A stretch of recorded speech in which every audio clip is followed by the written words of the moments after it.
It's a wonderful day today, and I'm taking a minute to be grateful that every day I get to wake up in the morning and do what I love. That I get to connect with people and help them find the joy and happiness that is available to all of us in our individual lives. And now I pass on this candle of gratitude to you. What are you grateful for today? I'm also grateful to all the guests that come on this podcast to share their stories.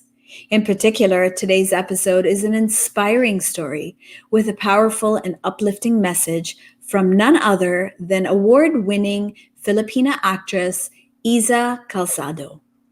As founder of She Talks Asia, a movement that celebrates the modern woman, providing a space for inspiration and support among women across multiple platforms, Iza's commitment to her personal advocacies is worth highlighting. Iza is also no stranger to mental health and mental illness, having seen it up close from the time she was a child. And it is the lessons that she has learned over time through her journey of dealing with her own personal struggles that has made her the person that she is. If there is one quality that jumps out about Iza, then it is her authenticity, her honesty, how she uses her voice to make a difference on others who might be going through the same things in their life. It is my pleasure and honor to have her on the show today. Welcome to Project Loving Myself, Iza.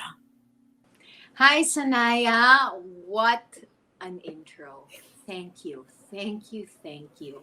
And hello to everyone watching today and wherever you are, whatever time it is. I don't know, right? Like Yeah, you can watch this absolutely. at any time. At your convenience. Hello to you. And I'm glad to connect with you today, Sanaya. And thank you for having me on your show, on your podcast. You know, Isa, when I was doing a little bit of research, I researched my guests and I tried to understand a little bit more about their journey. I mean, yours was just spectacular. I mean, you've dealt with so many different things, and I've listened to a lot of different talks you've done, posts, and I was really like just so excited to have this conversation with you. Oh, wow. Thank you. Thank you for taking the time to get to know me through whatever is available on the internet. and and really thank you for recognizing that I have been through quite a journey and it has been challenging. Yes, it has at times very difficult and but also very beautiful, colorful and wonderful. So I'm glad to be here today, and Yeah. to be able to share my journey with you. I mean, my journey thus far, because there's still a long way to go. Yeah. Absolutely. And you know, Isa, one thing I've noticed as I've also been sort of following your story is how strong your spirit is. You know, you've been through quite a different number of experiences, and it's very clear like your spirit is always just, it's strong and it's always like rising above the situation. So I want to know a lot more about how you got that way. Okay. It's like, come So, on, this is just minute number 3. Hold it in. Oh God. Oh, thank you. Thank you. okay, I'll take that. I'll take that. I'll take that. it's Thank you. true. It's true.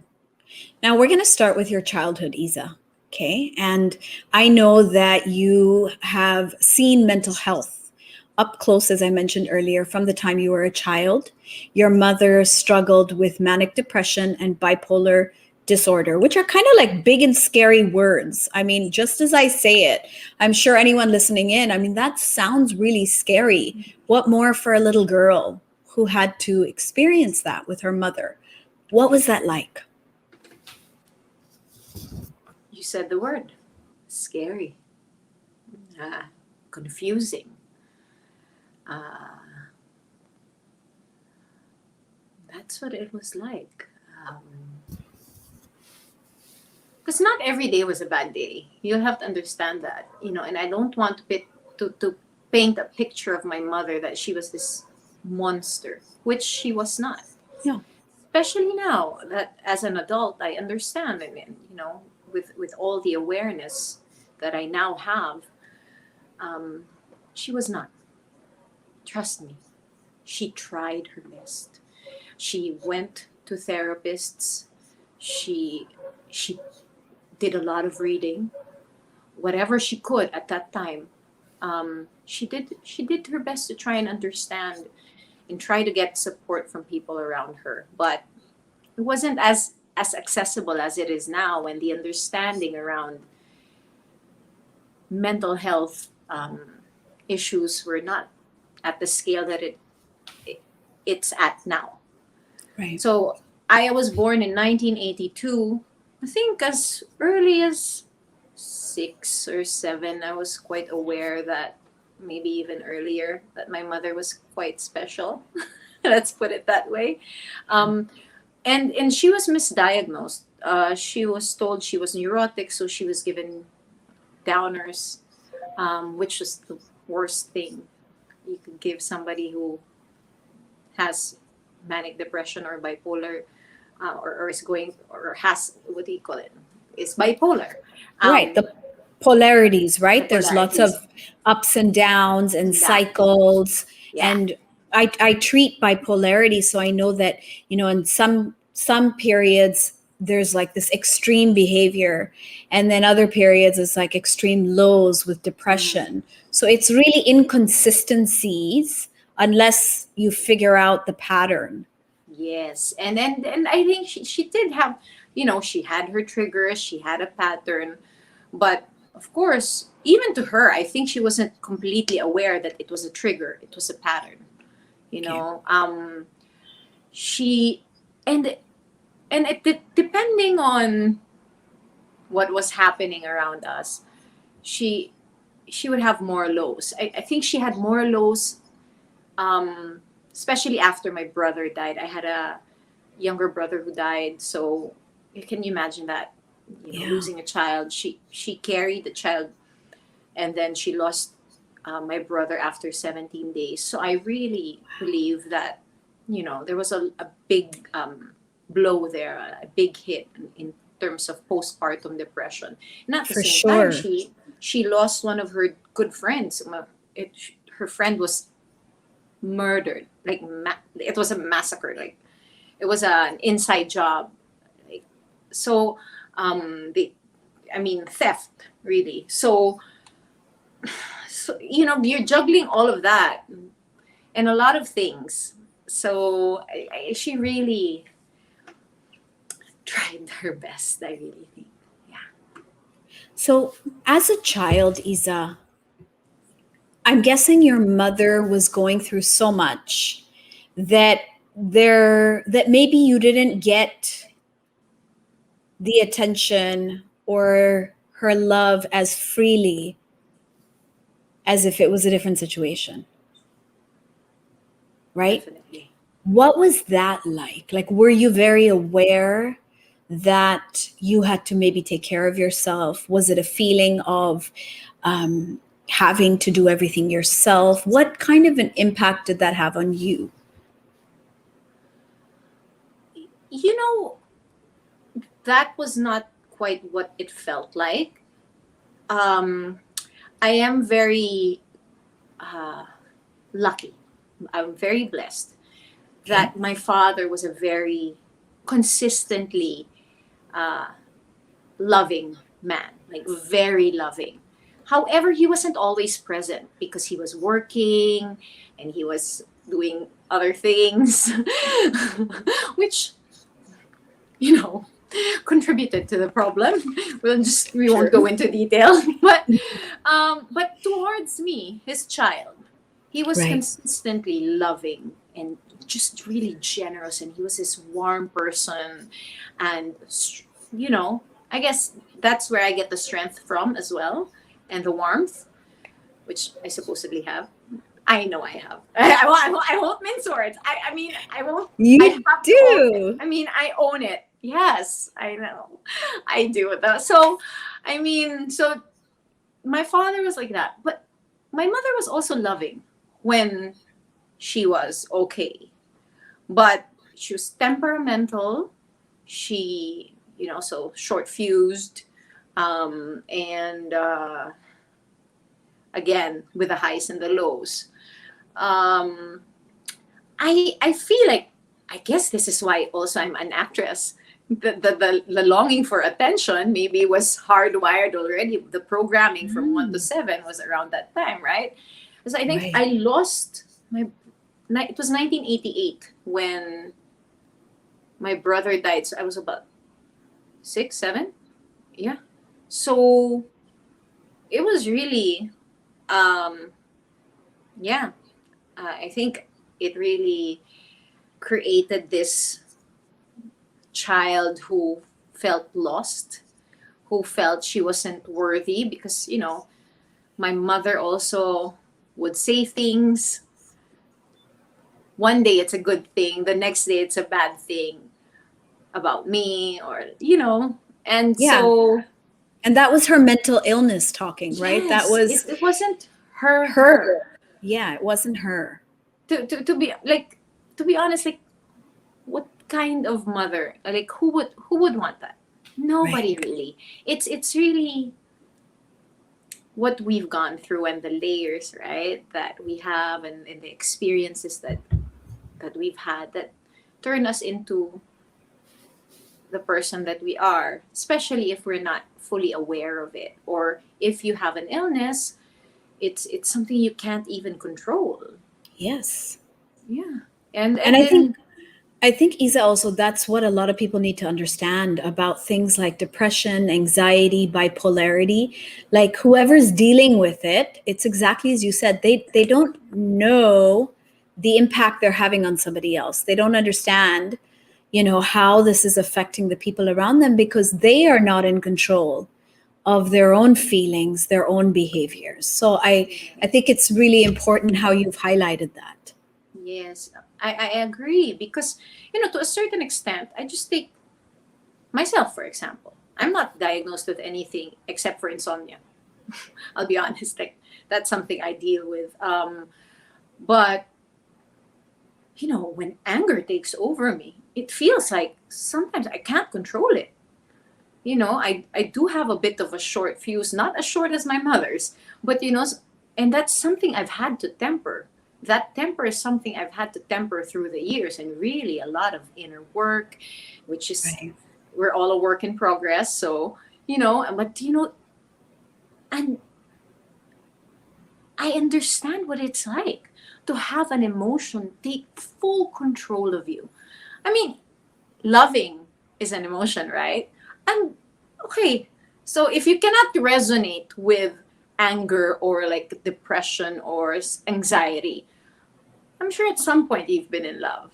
And that is Yeah. an emotion, and it has completely taken over you. You've been blinded by it. You've done crazy things, stupid things because of love. So, in the same manner, any kind of emotion can do that, can take control of you. And so, and I understand this now.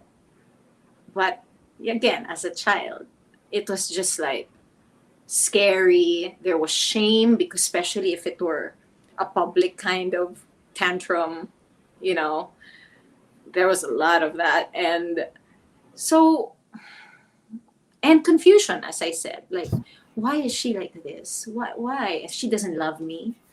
She hates me. Oh, but she loves me today. Oh, but she Right. said today I'm pretty. But the other day she didn't say that.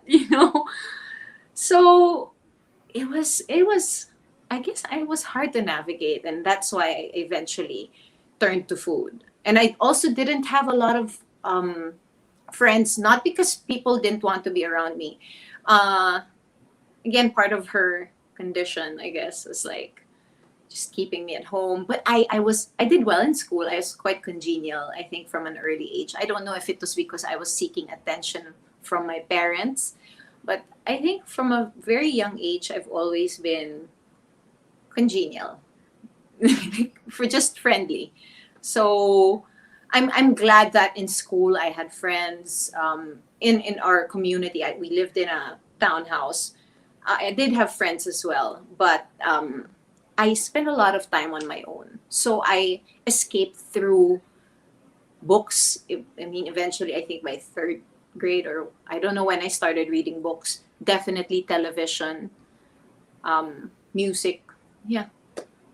Okay. Now, growing up with all of that, I mean, that's a lot for a child. That's a lot for a child to have to I'm not carry. even disclosing a lot, I'm but let's leave it sure. at that. I'm sure. I'm sure there's a lot more, to go deeper into that. But carrying all of that, I mean, what do you think that childhood did for you in terms of lessons or things that you took forward into your life, in a positive way? Like, how do you think it shaped you to maybe be more aware of things or more careful of things or look for certain things in your life? How did that shape you? To be honest, growing up, because if you have that kind of childhood, chances are you'll be a rebel, or you'll make some pretty bad decisions. I'm Right. not You saying lacked all. out. Yeah, You lacked out. yeah, Yeah. I lacked out. So, and I did have that time of my life, in my life rather, when I wasn't aware. So you were kind of just doing the things that you thought were natural, but were destructive. Right. Um, uh, and so until one day my mother dies, and that's really the boom, the wake up call. That's really the one that shaped me. But I believe even at a younger age, you said that my spirit's strong, so I'll take that. I remember there were moments. I mean, I won't go into detail, but I would just say it in my head, like, no. Just something in my head would say, like, no, I'm going to turn out good. I'm going to show you. I'm going to turn out good. I'm going to turn out well. Like, I would just fight, like, it's negative. No. But it wasn't always like that. And then it took a while for me to understand that, hey, I think I've always had it as a child. But yeah, so yeah, when my mom died, I that really shook me to the core, and it was the wake up call that I really needed. And I'm not saying that this should be a sign that other people should go through this path. Please, no. I mean, I wouldn't want anyone else to go through what our family went through. Okay. But specifically for me, that was my biggest awakening at that time. Um, What changed, Isa? Like, what was the change in your life from that point forward? yeah. The change, the shift really was because, as I said, I did say earlier, I was on a path to self destruction, basically. Right. Right. I was still having fun. Obviously, it was still fun at that time. But, you know, if I think about it now, if I continued on that path, just straight down that path, maybe by 30, complete mess. Maybe even before that. I don't know if I would have even made it to 30. Wow. Like, it was just the choices were really not misguided and really wrong at that time. And so with this, because my mom, uh, you know, passed away, and the manner by which she passed away, and she, I have shared this, that she took her own life. I think it really made me realize how much I wanted to live, and that if I want to live, I have to make better choices. You know, that I had to start cleaning up my act. You know, I didn't want to end up like her. Wow. That was clear to me. Like, it was, excuse me, but it was like a holy shiz. I Yeah. don't want to end up like that. So I am very lucky that, I don't know, maybe it was, I started listening, I guess, and I'm seeing signs. And then I was just led, you know, Sanaya, I was just led to landing a Pantene ad, and then just things opening up for me, because I wasn't much of a believer. I mean, oh, I knew God existed. I didn't really pray at night. I wasn't connected, basically. Right. But this one made me connect to a higher being and to myself, I guess, without me knowing all this connecting to self yet. I mean, this was 2001. Right. I was 19. But that's what happened, I believe. That was the shift. And it wasn't like, oh, the next day I was this girl who cleaned up her act. No, it was just, it's been a slow and steady process. And I'm still a work in progress. You know, we're still learning and unlearning. And that's life. But what matters is the awakening Yeah. happened. Yeah.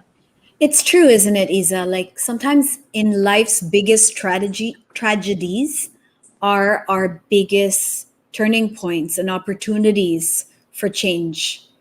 And unfortunately, those can be very difficult lessons, can be very painful.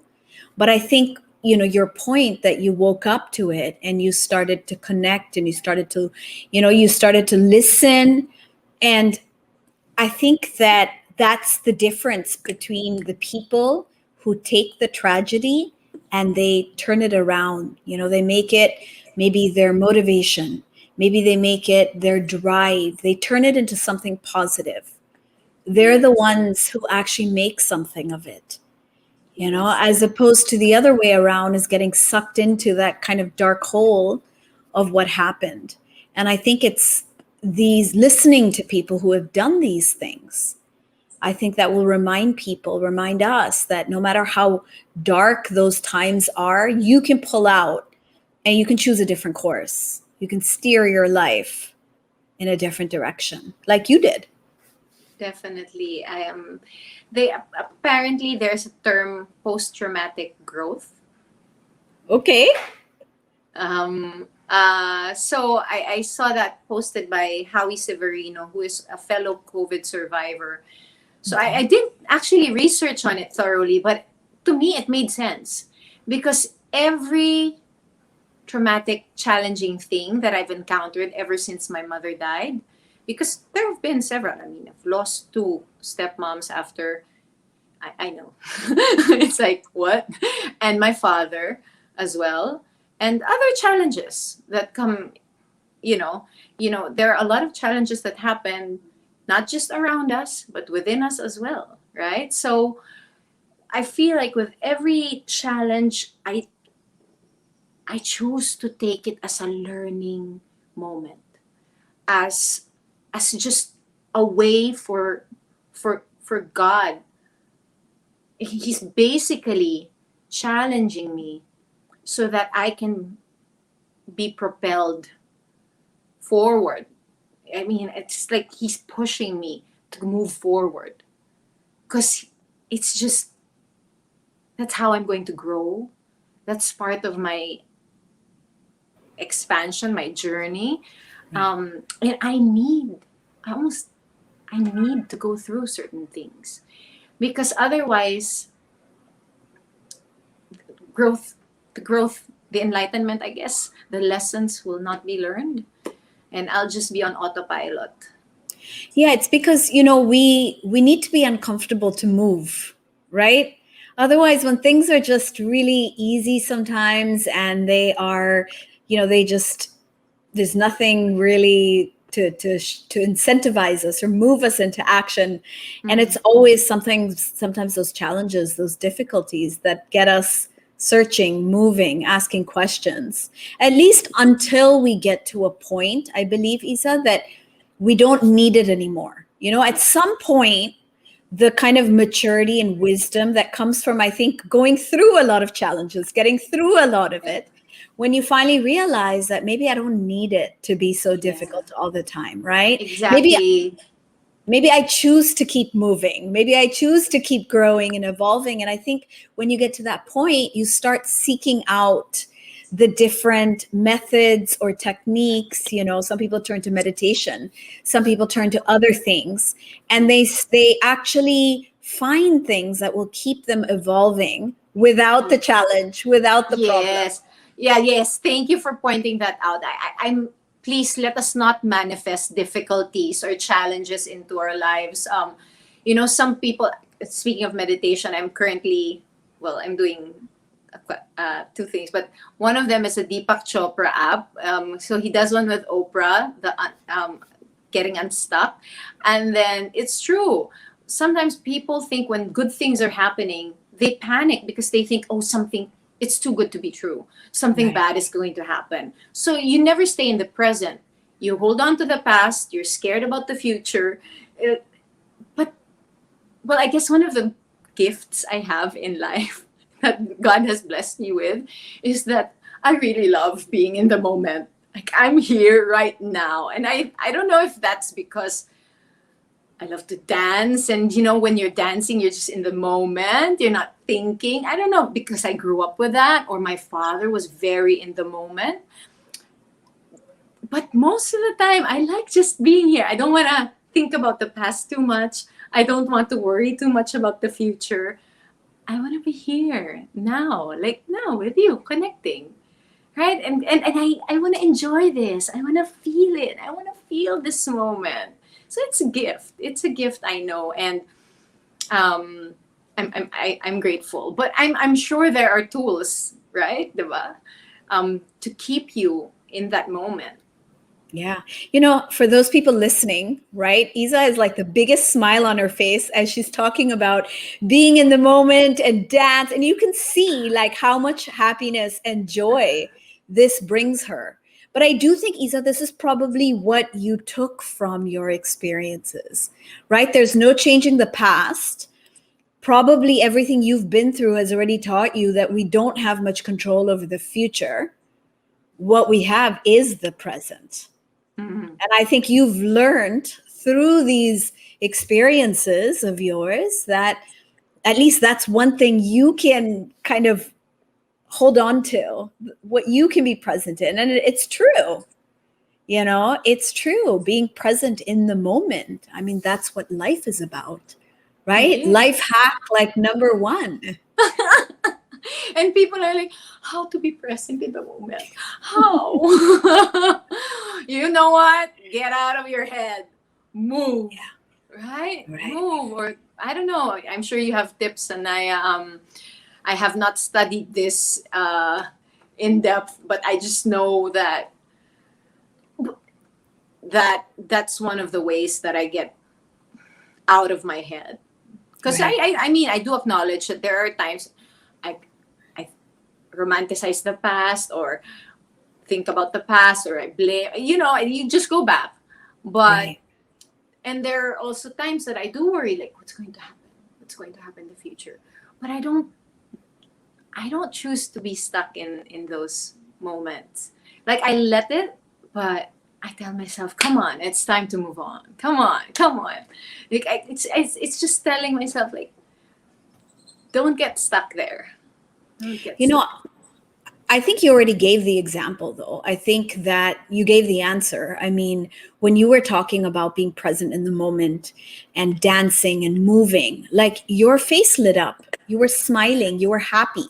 So I think whenever we focus on things that bring us joy, and I mean, it's very unlikely that focusing on our past is going to bring us joy because most people have a lot of right trauma and baggage in their past, right? And when they are thinking about the past, they're not really thinking about what to celebrate. They're usually thinking about regret or, the whatever, the pain, the misery that's back there. Mm. And when we're thinking about the future, we're often thinking about things that haven't happened yet. So there's Mm. some element of worry or anxiety or what if in there, right? Mm. But when we are happy and we're just in the present and we're doing something that brings us joy, I think Mm. that's as easy as it is. Being in the present is just like you read a book, you're completely involved in that book.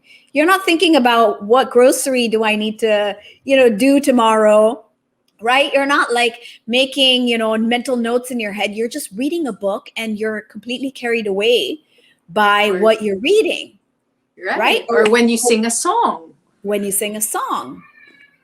I don't know. Yeah, it's true. It's true. It's just, I think you said it, joy. So enjoy the moment.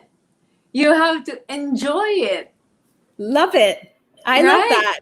Sometimes Enjoy the moment. the Yeah. simplest advice is the best advice, right? True. Let's not overcomplicate life, but because it can already be complicated at times. So let's Yes. simplify. Yeah. Let's simplify. Yeah. But when you were saying that, I also just want to say that there's also, and I'm sure you know this, there's also a good thing about looking back, because it's not staying in the past. It's just kind of glancing. I like doing that once in a while because you do get caught up in, oh my god, I don't know, whatever, like, oh my god, things aren't working out. Oh my god, nothing, like, I only have 5,000 in the bank. Oh my god, like, and then when, well, I don't know, just because my journey has been like where I was when I was 19. I'll go back to that. Just like, oh, that's right. Oh, what a journey it's been. So it's been good. It's been good. There's also, like, just to be grateful for what I have now. I need to keep glancing, every so often. I So agree with that, that. yeah. I think there's a lot to learn from the past. Mm. Instead of like dwelling on it, it's sort of this is where I was, this is where I am now. This is Mm. how far I've come. This is how much I've learned. Mm. This is how much I've grown. So I Mm. think like checking in the way you're saying it, I think that's something that can be a very valuable tool for like personal growth, as long as we don't get stuck there. Yeah. We can't move forward from it. Just You know, really a glance, and it's not just, sorry, because I use money, and I just want to to emphasize that it's not just about how much you have in the bank, right. or what you've made, or what material things you now possess versus what you had back then. When we talk about how much we've grown, for me the most important part of it is really how much I've grown, mind, body, and spirit. I guess it's really, really, for me though, mind and spirit, because sometimes you're like, oh, the weight that I've lost, or whatever it is, right? Oh, how much I've improved or grown. But there are more important things, and the growth and expansion of the mind and the spirit is what Yes. matters most, I think. So Isa, you mentioned earlier that with all the challenges going on in your childhood, you turned to eating food. Yes. I know you worked through some childhood depression, that there was a lot of weight gain, or there were different challenges that you went through. Tell me a little bit about how you came through all of that. How did you overcome, and what did you learn from that? Oh wow. How many hours do you have?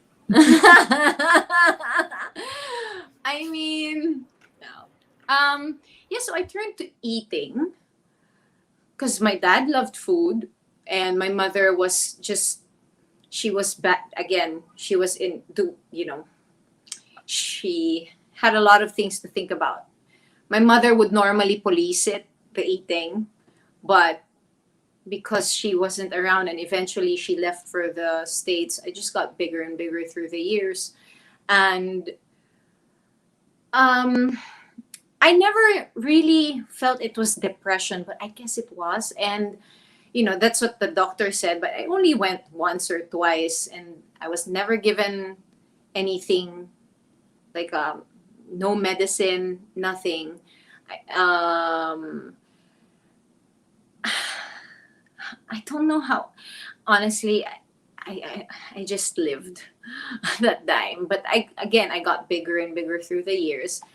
And the weight loss, yes, it happened when I was in high school. But honestly, it was the manner by which I did it, because I starved myself, was also very problematic. So it caused more harm than good, to be honest. Just how I did it. And so it took several years, even when, come on, you lose 100 pounds and then you enter show business. Come on, that's another, that's an Yeah. entire battle in itself. For So sure. you For are sure. you are this girl who's very insecure, and then you've lost 100 pounds. They may say good things about you, but you're looking at everyone else and they're like, everyone looks so perfect and I am so like this. Like, how am I going to make it? How am I, in an industry where you have to be perfect? And I battled that. I also did cosmetic surgery, made stupid decisions, put things in my body I wasn't supposed to put in. It was really a journey, because yes, I did lose the weight, but I didn't address what was here in my head. It's really that. And it's been a journey, and I'm still on that journey. It's really a journey of self worth, of loving yourself fully, not just the body. Yes, I think I'm in a much better place now in terms of my acceptance of what my body looks like, of where I am in life. But I won't be a hypocrite and say I don't look in the mirror and say, oh, I wish I had this. I wish I didn't have my stretch marks. I wish I had that the skin that's like so tight. And oh, I wish my scars weren't here and this and that. But I I know for a fact that I don't think about it as often as I used to. Or even my weight, like I'm not as trapped. I don't spend as much time thinking about it as I used to, which to me is a big win, because honestly, I spent way too much time thinking about the way I looked, that it was in the way of a lot of things. It hindered me from being my best self. That's a huge win though, Isa. It's a huge win if you're not thinking and obsessing about those things as much as you used to. And I love the word you use, trapped, because Yeah. that's what people are, is often trapped by these sort of notions in their own mind, The narrative right? The in our head. narrative. Yeah. Yeah. And so, how did you, Isa? I'm sure there's so many people probably listening in who are trapped, right? They're trapped in body image. They're Mm. trapped in, the trauma of their past. They're Mm. trapped in their mental health issues. How did you get out of that? How did escape out of that Ah, cycle or loop? And I know, look, we're not perfect, right? Like you said, work in progress. It's never going to be that we're completely out of that, um, you know, sort of questioning or getting influenced by things around us. But it's a huge win not to be thinking about it all the time. How did you do it? yeah. Um, I'll talk about the body aspect first, because you said mental. Those are so It's a lot. That's a lot. That's a lot. So I'll just go with the body love revolution that we we coined, like She Talks Asia, which I am a part of. We did a body love conference in 2018, and that was really an idea that I had coming into the group because of my body issues. At that time, I was, I think, 33, 34, and I was really having such a hard time losing weight. And I knew that I already was like eating well. I was working out a lot, like insane amount of hours were put into working out. And so why wasn't it working? And and then I recognized that, of course, I'm insecure, but I also recognized that so many women around me were very also insecure, even if they looked so good. It just, and it, so I was thinking, okay, if we feel this way, then, a lot of women or people feel this way. And initially, I wanted to take it to schools, to go around and, talk to the young Iza or to the young Sanaya. I wanted to do that, but it was quite hard. But so eventually we just did a body love conference. But maybe one day I'll do that. Maybe one day I'll do that and go to schools and really give talks. Oh my God. Brilliant idea. So needed. Thank you. I mean, I have been invited. It's just, time. I really have to, it will have to be a full on commitment to do that. But I would love to one day, because it'll be different.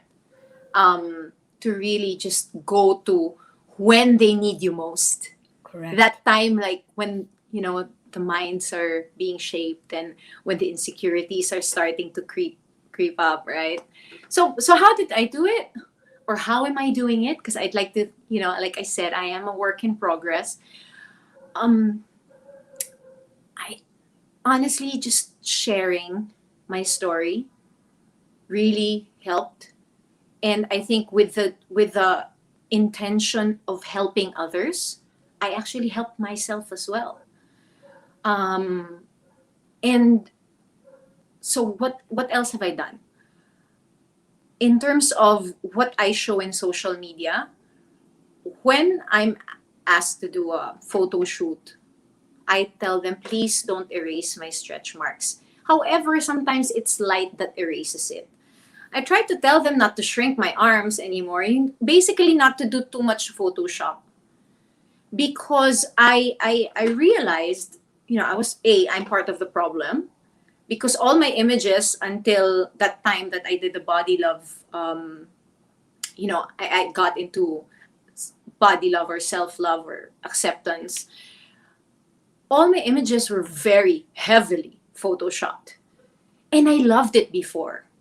I loved it because they didn't see the flaws.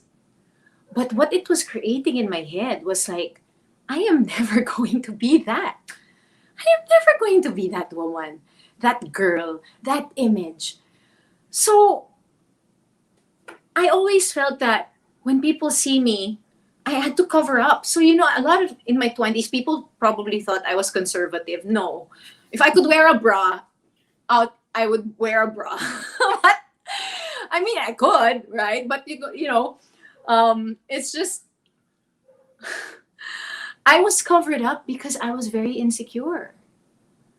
And so I hid it. And because all the photos were of flawless skin, the more I hid it, so the more that I was hiding who I really was. And I could not live really fully, right? And of course I was living, I had fun, But to really be me and be okay with me, I had to make that. So I posted some photos, and when I post now, I won't edit it.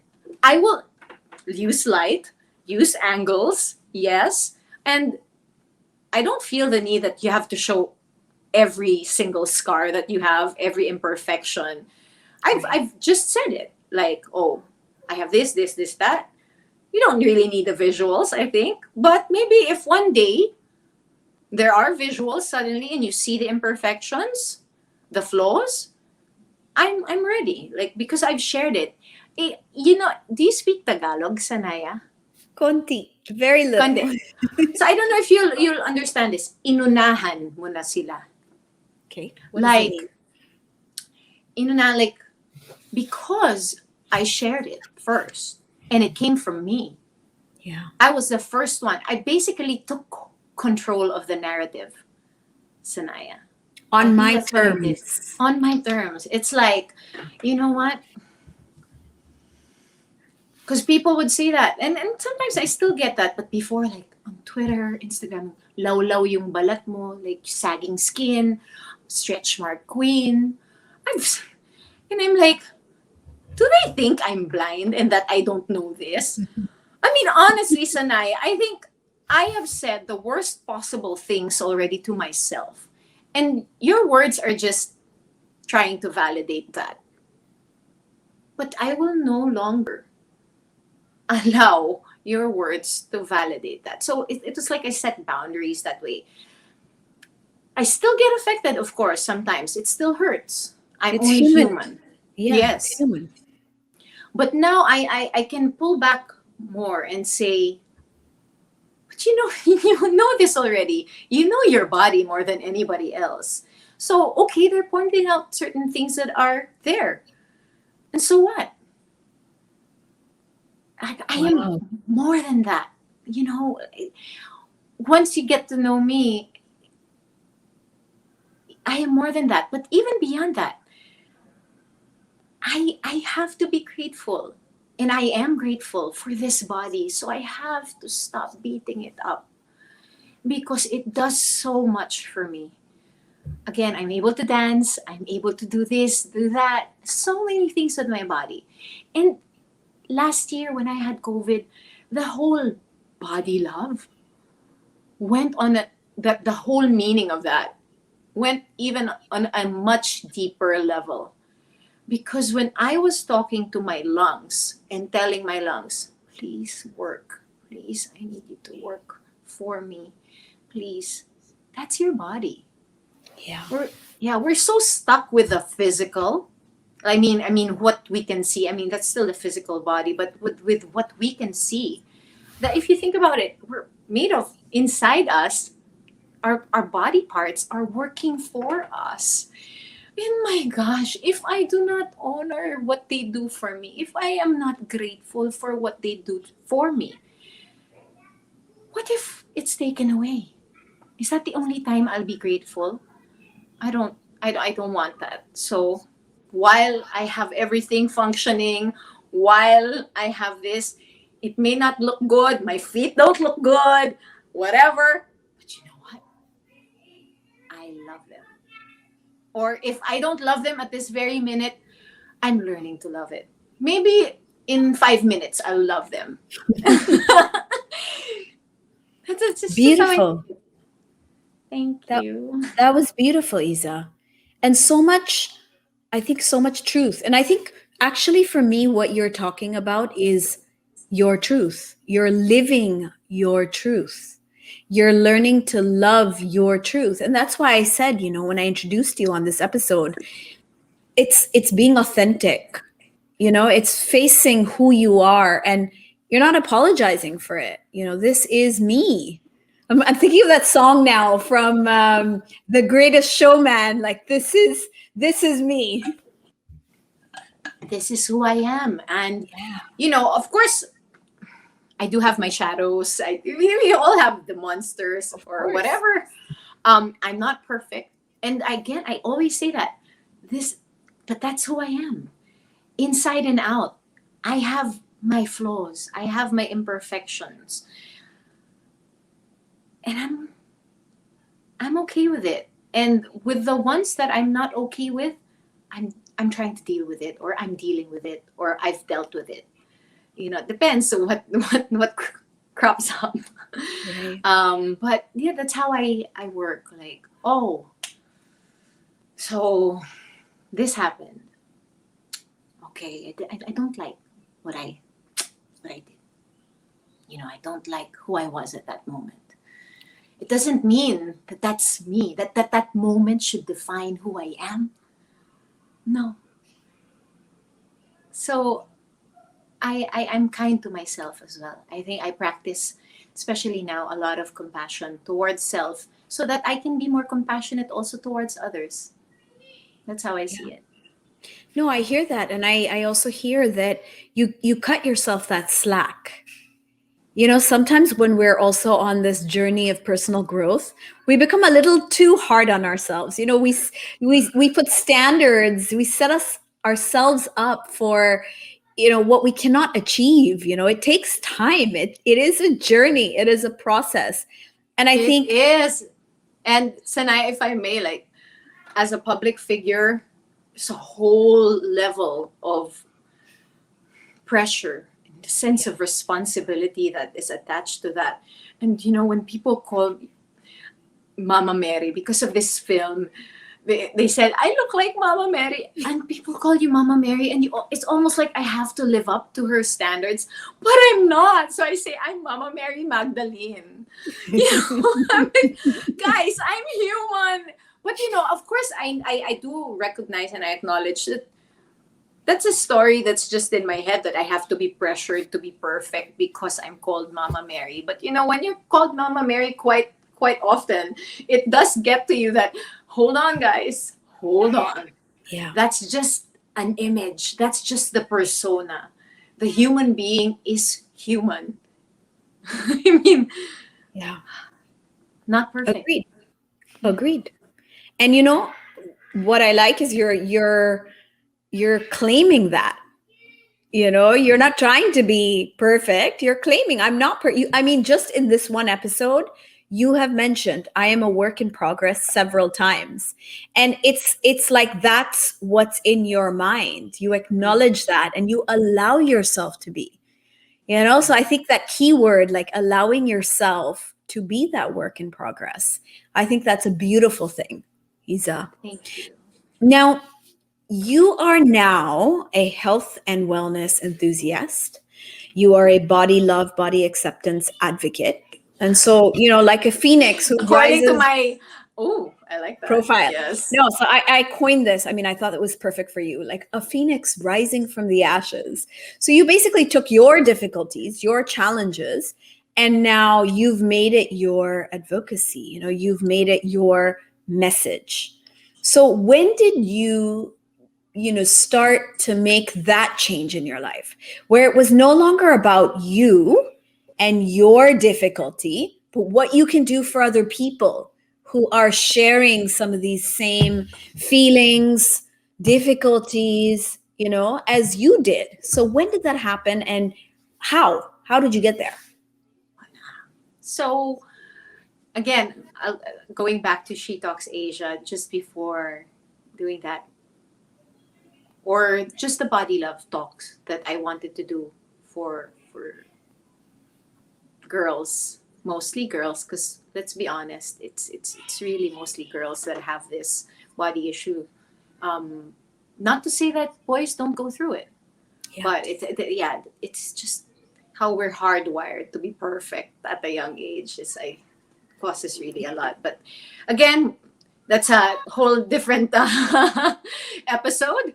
So yeah, with regards to your question, that started brewing in my head a long time ago, but I never really did anything about that. And then one day, I like how you asked it. Then it was no longer about you and how you wanted to help others, because that's exactly, it was a pivotal moment happened um, in 2017. uh, Thank you, Lord, I was blessed with an international award, my first one. It was for a movie, a film called Bliss, and then we were part of the Osaka Film Festival, and I won a Yakushi Pearl Best Performance Award. And oh gosh, I was over the moon because Sanaya, I've been dreaming of that moment of just working, and I wanted to be, you know I wanted recognition, I guess, for that work. Not that it was the only thing that was driving me to work. I really love my work, but it's a dream, right? You know, it's a dream at the back of your head that you're like, oh, I would love for this to happen one day, and so it did. It did. Great, you know, and life should be amazing, and I should be on a high, right? Like at least for quite some time, I should be, you know, just on that high. But I was on that high briefly, but very briefly. And then I went back to the Philippines and I was like, and then I just said, and then, like, okay, and what, so what next? And it wasn't as fulfilling as I thought it would be. I mean, there was fulfillment there, mind you, of course. And then She Talks Asia had their first conference, and it was Sarah Meyer who reached out to me, and she said that, hey, Iz, can you give a message to the attendees? And then I said, I'm Tampo with you. Why didn't you invite me to your conference to speak at your conference? And she was like, oh no, we have you saved for another conference. Da, da, da, da, da. But you know, I took that. It was really a question towards myself. I was just partly teasing her, but it was a wake up call for me. That really, what have I been doing for others? For me to be called for this conference to help others, because that's what the conference was. It was a a summit for Women's Month. So what have I done for others? I've been so, I guess, self-absorbed. I was just living my life, you know, setting goals for myself, that I realized, okay, I have to do more than just, you know, my, of course, my personal dreams are still there, but I have to give back, because I have learned so much already in my journey, and God has given me the platform. What was I doing with the platform? Right? I mean, and of course, at the same time, I was going through the struggle of accepting my body. So it just happened, really, that, again, timing. It was divine timing. And I recognized that, and I just took it, and did what I felt God wanted me to do and I needed to do, without really over planning and overthinking things. As I said, I do like to go moment for moment and being in the moment. So I'm not a heavy planner. So it just really happened the way, I guess, God intended for it to happen. So, what I'm hearing is you were partly guided and partly you started to look outside of yourself and seeing, like, what can you do for other people? And I think that comes, Isa, when we've done enough work on ourselves that we can actually we can actually look up and start to see what's going on around us. Because when we're consumed with our own issue, it's really hard to look at other people or look at, have that compassion or that identification with others. But I think that when we start to see like light at the end of the tunnel in our own life, we're now in a position to start giving back to other people, right? I know, like for Agree. me, I became a healer really because I needed to heal myself. Right? That was it. That's where I started. And I got so good at working on myself that I wanted to work with other people. Like, if it's working for me, is this going to work for other people? And if it is, then why aren't we all happy? Why aren't we all, living better lives? So I guess it always starts from us, and it's in our challenges that we maybe create enough light to help other people. So I guess we have to be so grateful and thankful for our experiences, because at least it makes us of service or use to another person, Definitely. I right? nothing happens by chance. I'm a believer in that. Like everything has a purpose. And the purpose also comes when you take action so that it becomes purposeful, I guess, Right. what you went through. Because Right. otherwise, it will serve no purpose if you do nothing with it, I think. So, what we did was we recognized, we understood, we were in a better place. Now I'm going to take all of that and use it to serve my, I guess, our true purpose. I'd Yeah. like to believe. Yeah. You used a powerful word, divine timing. And that's a really good word for that. And it's funny because Isa, when I introduced you on the episode today, I was talking about gratitude, and I said, I'm going to pass the candle to you. And that's really, I mean, that's what this is, right? It's about, I've lit my own candle now, and I pass it on to you. Let me light your I actually candle. got it. Thanks so much, Sanaya. Awesome. I love it. Yeah, it's true. Let me pass it on to you and keep Yeah. passing it on and passing it on. And we're very blessed to be in this position, Sanaya, to be that source of light. And sometimes we may feel depleted or exhausted, but you know what? I when I tell myself, I want to do this. I Yeah. want to do this, and especially to the younger ones that I get to work with, or in whatever way I can. How can I create a positive impact in this person's life? Not because I want to be acknowledged. As a matter of fact, I'd rather not be acknowledged. I, I want to just make them, I want to give them hope. I think is what I want to give the the younger generation. Like when they see that, oh, this person did this for me, or is co-dreaming with me, or you know I don't know, it makes them believe in good things in the way I, at that time when I was 19, believed good things were coming my way and that I deserved good things, and that there was good in the world, period. Wow. So true.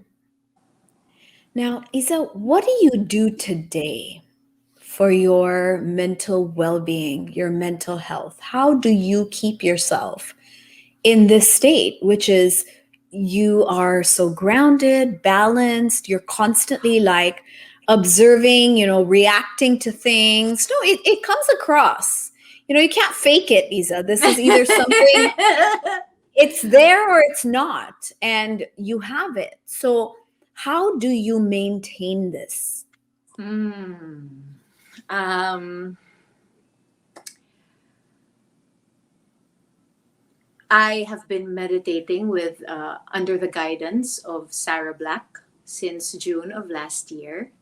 So she is a lighthouse. I'm Yeah. you know her, I'm Yeah, she sure. was she did an episode on the podcast in season 1. She's beautiful. I mean, just amazing energy.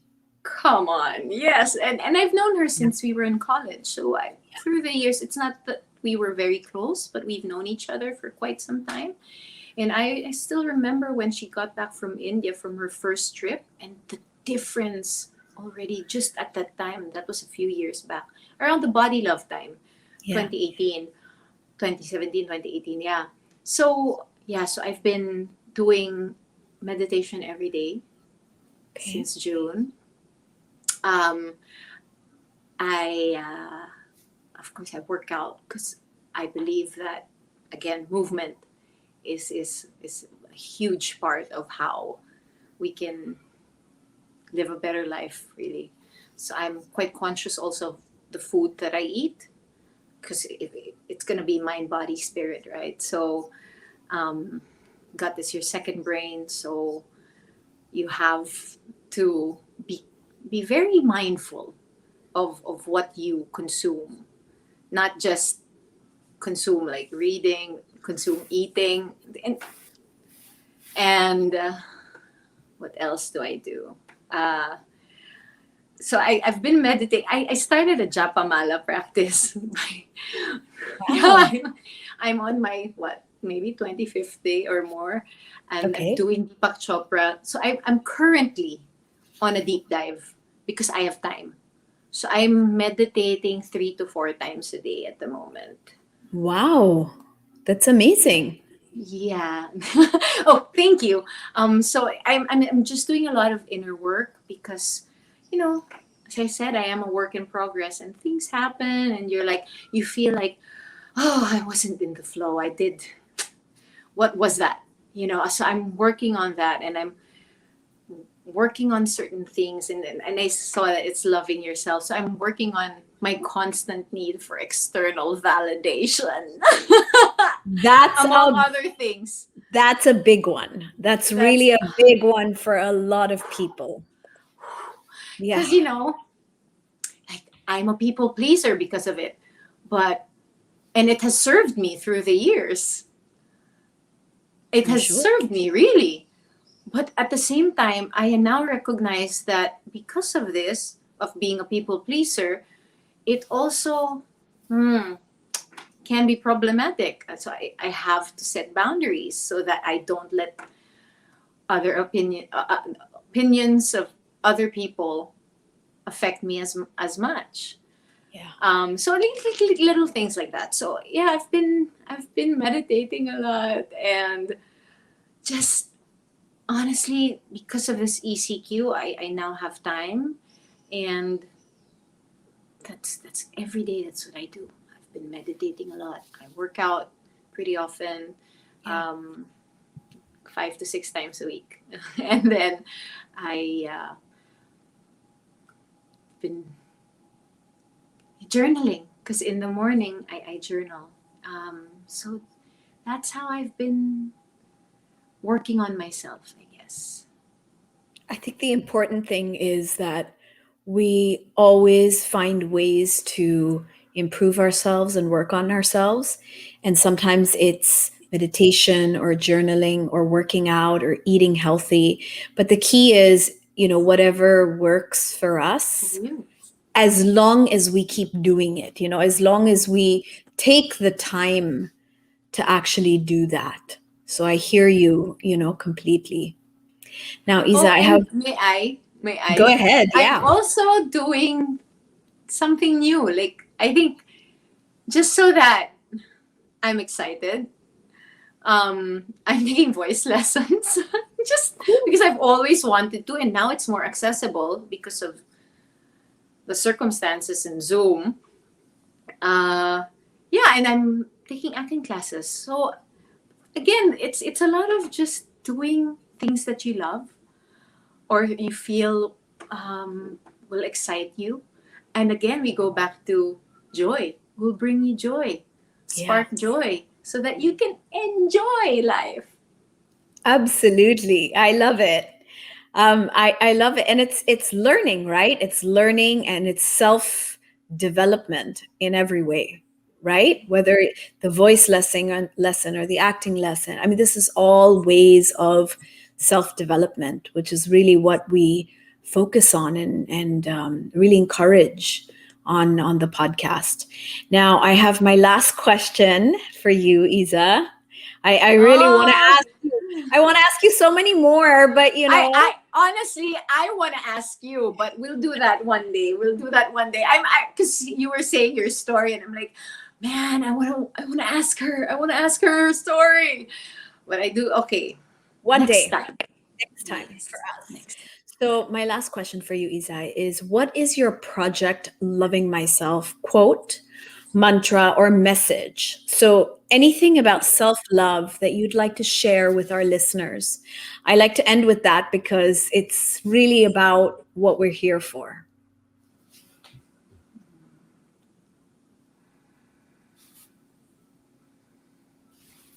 Mm, mm. Oh, I hope I'm given the right words. Doesn't have to be perfect, but just the words that whoever is watching or listening right now needs to hear. So if it's about self love, it's really uh, an issue of self worth. So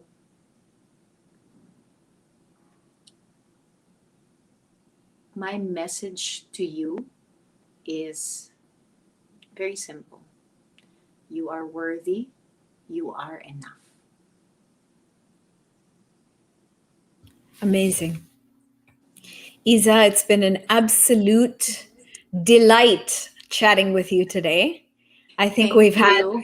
we've covered some really interesting topics, and there's been really amazing sound bites. I like while we're talking, I'm like, oh my god, this is Thank what I'm going to you. put in the quote. Like, there's been really just so much in here that I think people would listen and listen over and over again, because a lot of it I think was very practical. And I love that this has all come from your story. This is your life that has taught you all of this, and in just sharing it, you are already impacting and influencing everyone's who's listening here today. So thank Thank you you. so much for your time and energy, for your Thank love. you. Thank And you. may I ask you to share your details so that anyone who's listening, I mean, I know everybody recognizes you. I'm sure everyone can find you, but if there's anywhere you would like to direct people to, perhaps even She Talks Asia, please feel free to do so. Thank you. I am on Instagram and Twitter at Miss Iza Calzado. Facebook, it's a fan account, but I am connected to them. It's Iza Calzado. And please also follow at She Talks Asia. And that's it. Awesome. Thank you for giving me this opportunity to share my light, my love. You know, it's funny because as I was saying, my message for self love, or loving oneself earlier, and it was like, even with that, I just want to share this so that you understand what it's like. I was pressuring myself to give the perfect advice, and I just said, like, keep it simple. And like, you are worthy, you are enough. Yeah. I don't have to say more. I don't have to say anything else at this point. I mean, I can say a lot, but maybe that's all you need to hear at this point. Absolutely. I was kind of like, I took a step back when you were connecting and deciding what to say, and I was just holding that space and sending you love, and I said, whatever she says, I know this is what people need to hear. Okay, and that's how it works, right? That's how the universe works. You are Yes. at exactly the right place, right time. We talked about timing. This Mm. episode has been something since last season that we wanted to connect on, and it was timing, and it's the right space. And so I think that gives power back to what you said on the podcast today, that we're not perfect. We don't need to do everything correctly, or it's just things will fall into place at the right time, in the right way. There is a timing, and not to pressure ourselves. So thank you Surrender. for surrender. Thank you for that powerful message, and everything you've said, Isa, has been, I think, something we can all really relate to. Thank you, Sanaya. Thank you. Thank you. It means so much to me. Thank you. Super. It was so awesome, Isa. It was just, Thank it was you. such a beautiful sharing. Really, I am very grateful for everything you've talked about. I am very grateful too, and I would really like to connect more. I really want to do theta healing. Anytime. Are we still recording? I mean, I don't mind. Like, I am working through a lot. I'm working through I'm a lot sure. at the yeah at the I'm moment. sure. So Everybody is, everybody is exactly everybody. There's, that. and there's I think that's one thing. Sorry. That's Yeah, one yeah. thing. You can include this in the podcast if you want. Oh no, we It's won't. just This is you recognize. and No, me. no, no, no. It's okay. No, I meant like this bit. Like it's just recognizing that everyone is going through something. You Yeah. know, everyone's going through something, and to think that you are the only one going through it, No. it's not true.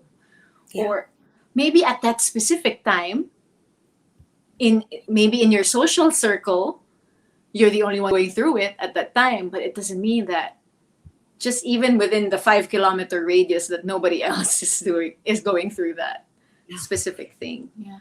So we're all It's going it's through something. it's a strange time, Isa. It's a very strange time.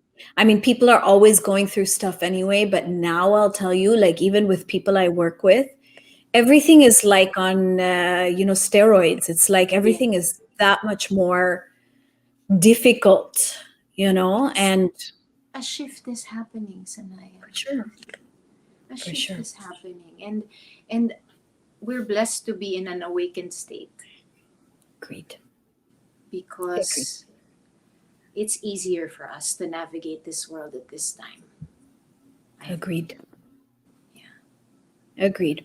That's why, the feedback we get on the podcast from all of these episodes have been really about people really relating to the guests and what they're talking about, because people don't really talk about this, right? People just keep it to themselves. Maybe they'll talk about it within their tight circles, but it doesn't feel like it's safe to kind of in an open forum discuss this stuff. So it's great that we can do that. Hi everyone, I'm Iza Calzado and I will be on Project Loving Myself with Sanaya to talk about navigating life as a work in progress. I love that we learn so much about each other through conversation and dialogue. Sometimes we need to be reminded of our own stories, to look back at where we have come from, to appreciate where we are today. And it's conversations like this that open the mind to new possibilities and ideas. What did today's conversation do for you? Share your comments and don't forget to tag at Project Loving Myself Podcast and at Sanaya Gurnamal. Please do subscribe to this podcast on Spotify if you are enjoying these episodes, and leave me a rating on Apple Podcasts. I leave you this week with our Project Loving Myself quote: turn your wounds into wisdom. And that is something that one of my favorites, Oprah Winfrey, said. Your wounds and flaws are your stories. They make you the amazing person that you are today. So thank them and recognize them for what they have given you. Thank you for joining me on this episode of Project Loving Myself. You are so loved. Brought to you by Podcast Network Asia and powered by Podmetrics.